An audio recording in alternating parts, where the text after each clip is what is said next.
we're in the middle, I think, of at least paradigm shift, coming to soon a paradigm revolution. I think it's going to happen really in the next 10 years. And as you were discussing, this podcast and other writings that, myself, you, and all of us do, those are points of contact for the brains of those parties that may be initially resistant to an idea such as this about consciousness being all that there is. As a result of that consciousness being the only real game in the universe, those points of contact, to your point regarding your book, Your Brain is a River, Not a Rock, each of those points of contact causes those initially created connections within the brain to become a bit stronger Yep. because the person has an opportunity to reflect on the previous sets of information to which they've been exposed. It then begins to root itself deeply within their awareness.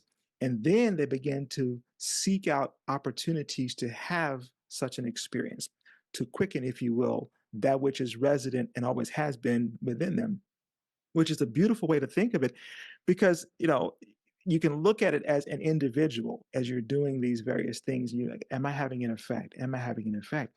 And then, of course, when, as in the case of our teaching here in Cambridge, when someone comes through to learn that was initially reluctant to learn TM, but because of a health condition, be that physically or emotionally, they then choose to proceed and learn, there's a fundamental shift that occurs within them.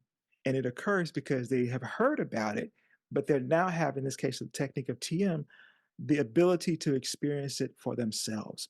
And that becomes, I love what Maharshi would often refer to it as total knowledge. You have that intellectual understanding, but you also have this practical experience.